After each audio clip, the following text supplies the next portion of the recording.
फिर आगे कथा कहती है रैदास जी महाराज के जीवन में जब उनके नाम की यश कीर्ति फैली तो यश कीर्ति फैलते फैलते वो यश की खुशबू इतनी फैली कि काशी से वो खुशबू फैलते फैलते नाम की खुशबू चित्तौड़ तक आ गई।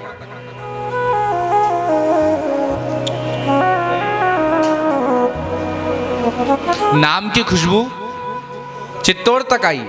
और उस समय चित्तौड़ में झाली रानी करके थी। झाली रानी कौन थी जानते हैं?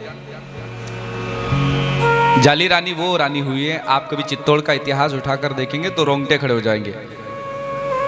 मुखिया जी राजस्थान से हैं, आपने झाली रानी जी का नाम सुना होगा। चित्तौड़ में उनके पति देवता युद्ध करने गए और युद्ध करने गए, नया नया विवाह हुआ था। पति देवता ने कहा कि मुझे मेरी पत्नी की याद आ रही है, जाकर कह दो। एक सैनिक से कहा कि जाओ और मेरे पति देवता से कह दो, ये बाद की बात है कि मुझे उसकी याद आ रही है, क्या करूं, युद्ध लड़ नहीं पा रहा हूं। सेवक आया और उस सेवक ने आकर झाली रानी से कहा, रानी साहिबा महाराज युद्ध तो लड़ रहे हैं लेकिन उनका मन नहीं लग रहा है, बार बार आपकी याद आ रही है, नया नया विवाह हुआ है तो वो पूछ रहे हैं कि क्या करूं। तो झाली रानी ने कहा उनको मेरी याद आ रही है, युद्ध नहीं लड़ पा रहे हैं, चित्तौड़ पर दुष्टों का आधिपत्य हो जाएगा। जी रानी साहिबा अगर ऐसा ही रहा तो आधिपत्य हो जाएगा, हम हार जाएंगे। तो झाली रानी ने क्या किया, तलवार उठाई, एक हाथ से तलवार पकड़ी, दूसरे हाथ से खुद के केश पकड़े, गर्दन काट करके दे दी कि ये ले जाओ राजा को दे देना। और वो गर्दन काट कर राजा को दी तो राजा तुरंत युद्ध लड़ने लगा और सामने वाली सेना को हराकर भगा दिया और चित्तौड़ आज तक जीवित रह गया। इतना बड़ा त्याग झाली रानी का, ये इतिहास भरा पड़ा है। राजस्थान की भूमि को कहते हैं ऐतिहासिक भूमि, महाराष्ट्र की भूमि संतों की भूमि, उत्तराखंड देवताओं की देव भूमि। तो ऐतिहासिक भूमि अर्थात ऐसे इतिहास दर्ज है उस भूमि में। उसी झाली रानी के जीवन की घटना, जब रैदास जी का नाम फैला तो झाली रानी ने नया नया विवाह हुआ था, कहा कि इतना अच्छा संत, ठाकुर जी स्वयं गोद में चले गए, इतना भंडारा, वो सामान्य सा चतुर्थ वर्ण का महात्मा होकर के इतनी व्यवस्था करता है।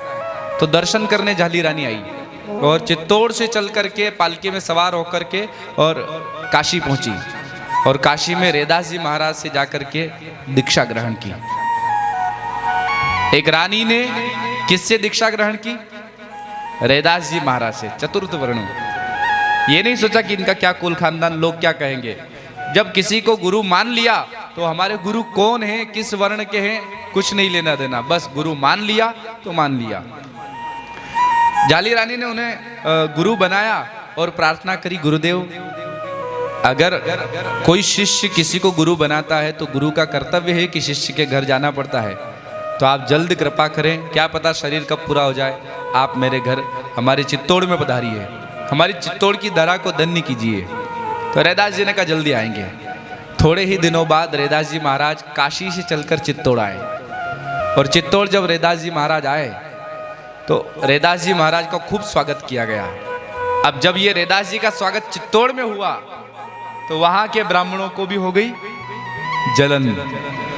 अरे हम ब्राह्मणों को कभी ऐसा रथ में बैठा करके बढ़िया जुलूस निकाला नहीं, स्वागत सत्कार किया नहीं, और ये चतुर्थ वर्ण का व्यक्ति काशी से यहाँ आकर इतना सम्मान पा रहा है, तो वो भी विरोधी हो गए।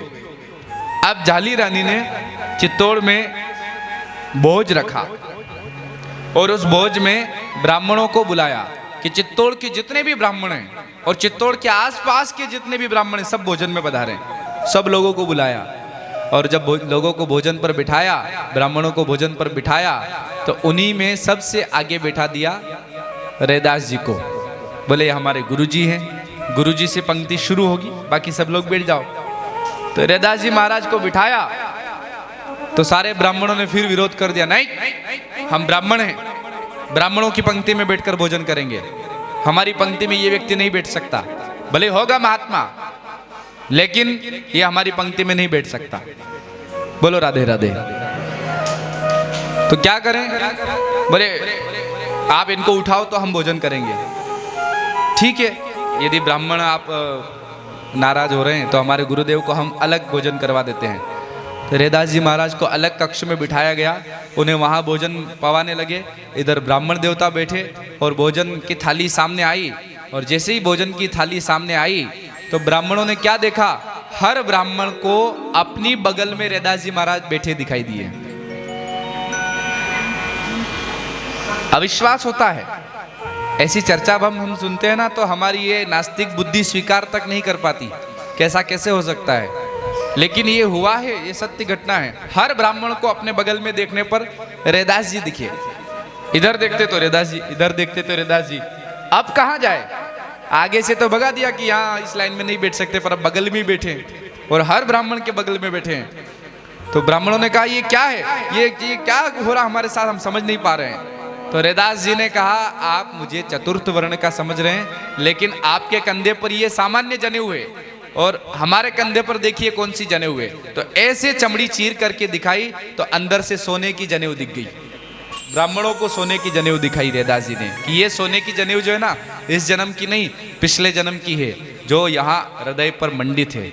मैं पूर्व जन्म का ब्राह्मण ही हूँ, कुल कोई सा भी मिला पर हूँ जन्म से ब्राह्मण, कर्म से ब्राह्मण और भगवान का भक्त हूँ। तब जाकर ब्राह्मणों ने क्षमा मांगी कि क्षमा करे नाथ, गलती हो गई। और त्वचा चीर करके जब यज्ञोपवीत दिखाया तो सब ब्राह्मण नतमस्तक हो गए और उसके पश्चात पुनः रैदास जी महाराज काशी आ गए।